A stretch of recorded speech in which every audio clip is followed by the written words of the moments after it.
Hey guys, I'm John with Hops and Brews, and today we're going to be checking out which Guinness is the best option for you.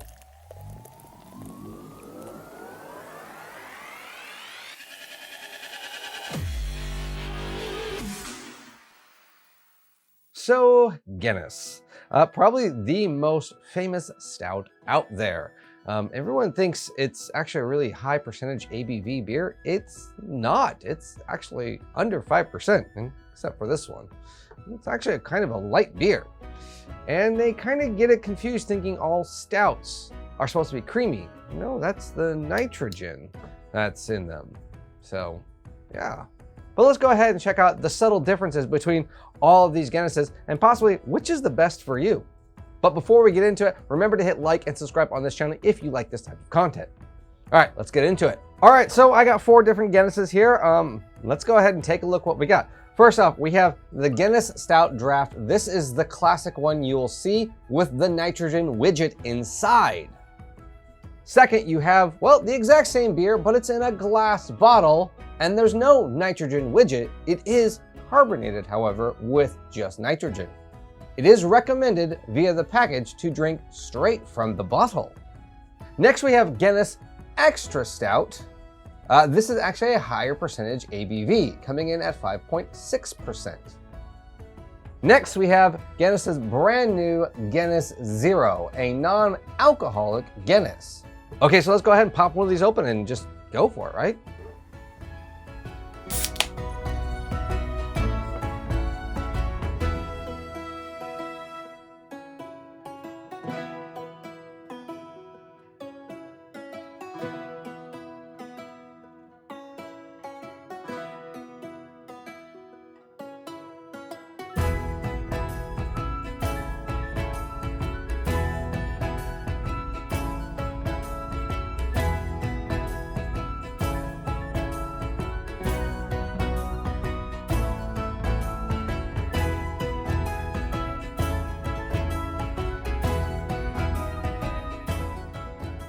Okay, let's check this out.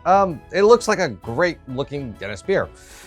The one thing with this can is they do recommend from the can to pour it into a glass. And then you let that cascading nitrogen go down to create this nice creamy head so that when you drink it, there's a little bit of this creaminess at first and this nice roastiness at the back end. Let's see how well that actually tastes. Yeah, all around. Nice. It's a light, solid stout. The interesting thing actually about Guinness is that if you look closely, every batch is slightly a different ABV. This one comes in at 4.1%. I've seen some come in at 4.2 and 4.3. So check the can, that's kind of a neat little thing. But overall, it's great. You get this nice light creaminess. If you want at the front, you can just sip the head. And at the back end, it's just nice roastiness. The one thing they do say about the nitrogen though, it kind of makes it have this flat tasting flavor. To me, it kind of makes it a little bit more drinkable because you don't have this overly bubbly carbonated drink. It makes it actually go down easier. There's less gassiness. It's kind of nice. Overall, nice, roasty, light beer. It's not heavy, it's not thick like a lot of people say. Don't know where that rumor goes about. Let's go ahead and check out the bottle version of this beer. It's recommended actually not to pour it into a glass, coming in at 4.2%.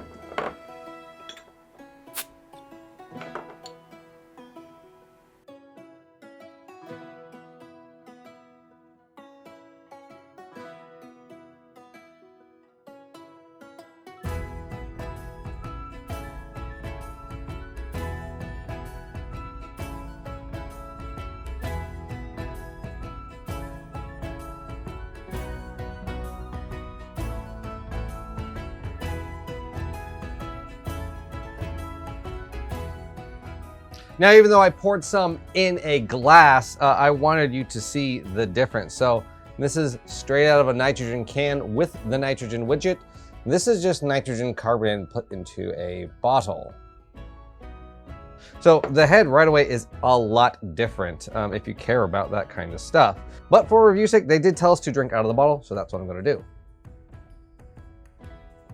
It definitely has more of a carbonated crispy bubbliness to it versus the nitrogen can one pouring it out. Curious. Yes, this isn't actually as smooth. I kind of do prefer the canned widget poured out. I don't know what it is. It almost has more flavor to it.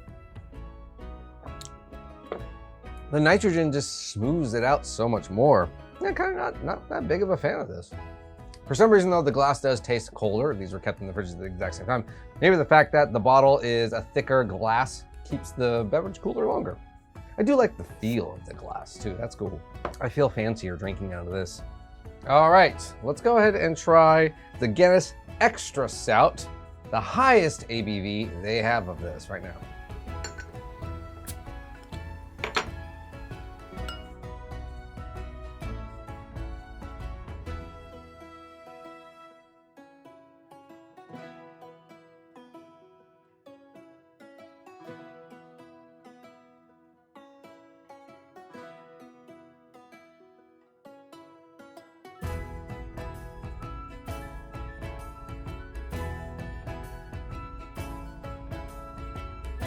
Now, right away, the big difference I see is that this looks like a normal carbonated stout. I looked it up and it said all Guinnesses are carbonated with nitrogen, and not CO2. This does not look like that. This looks like CO2 to me. I mean, the bubbles are just thick. Look at the comparison here. It smells delicious though. I'll tell you what, it does smell chocolatey. It didn't say whether to drink it from the bottle or the glass, so let's try both. That's a much better flavor, I'll tell you that much. That is very robust for a Guinness. That's a nice basic stout. That's delicious. But however, again, similar to the bottle one, it does taste like it's CO2, maybe almost like 50-50, but it doesn't taste as carbonated as, say, you know, your standard lager or IPA, but I do taste like this crispy bubbliness of CO2 versus the standard can with the widget. I do love the roastiness of this though. This has so much more flavor. There's not a creamy flavor, but it's this nice roasty flavor. And coming in at 5.6%, it's a nice stout. I mean, technically this would be a porter, but still, it's a roasty beer.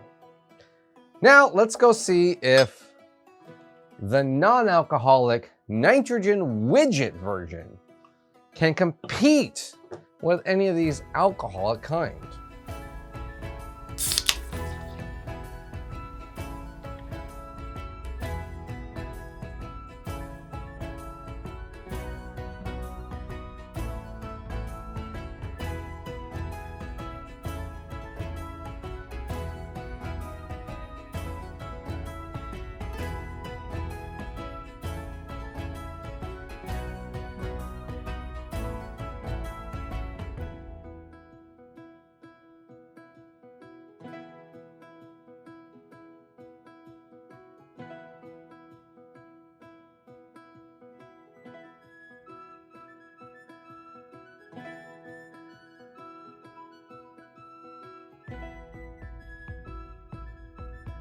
All right, this looks similar to the traditional can that we got to.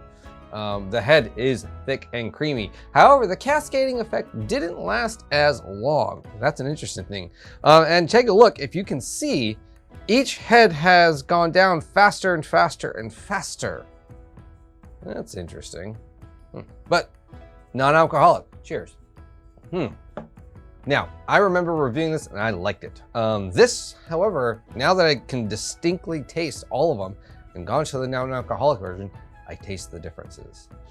They're subtle. They are very, very subtle. If you started the night out with this, you probably wouldn't notice. But the fact that I'm ending on this, I noticed the flavor.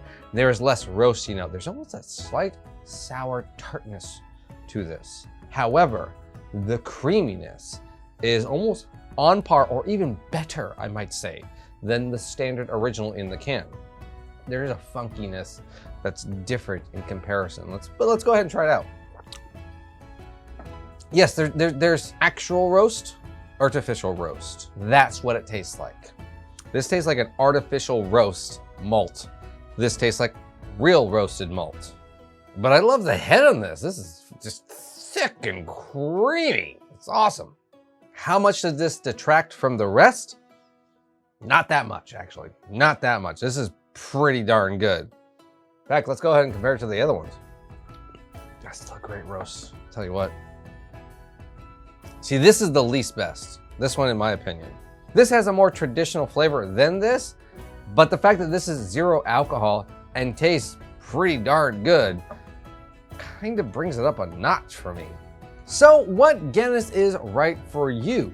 All depends, what are you going for, you know? Are you doing a St. Patrick's Day run? Honestly, the only one I would stay away from on St. Patrick's Day is probably this one. I'm betting this one is more expensive because it was at the store and the glass. And out of the 4, the least exciting, honestly. If you're looking for a creamy smoothness, the standard. You can never go wrong with it. If you're a DD or non-alcoholic, but still want some good flavor, the non-alcoholic actually can trick you. And you could probably be drunk enough and start just drinking this and trick your friends too. Just pour that into a glass. And you can probably get away with it. And even if your drunk friend grabbed it, be like, this tastes like standard Guinness. But if you're looking for some good flavor, the Extra Stout. Same price as the standard, but has more of that just traditional stout flavor because it's, I want to say it's carbonated with CO2 more. However, it's up to you to decide which Guinness is the best for you. Are you looking for your traditional Guinness to be creamy and smoothie? Are you looking to be a little bit fancier to be like, check out my glass bottle and don't mind spending that extra $1 on it? Do you want a little more alcohol and a little bit more robust flavor? Or do you want to be okay with night and not be wasted the next day? It's up to you. Yep. See you guys. Hey guys, thanks for watching this video. Remember, hit like and subscribe. Follow me on all my social media stuff. The links for all of those will be at the very bottom of the description. Leave a comment or two. What's your favorite Guinness to have? I know there are technically other versions of the Golden Gate Guinness out there. There's like the blonde, and they made an IPA a long time ago and whatever. But anytime someone says Guinness, they think dark, roasty beer. And these are the 4 that you always see all the time. Which is your favorite? Let me know in the comments below. Or is there a better one out there I need to review to put up against Guinness as the Nitro Stout? Let me know. See you guys.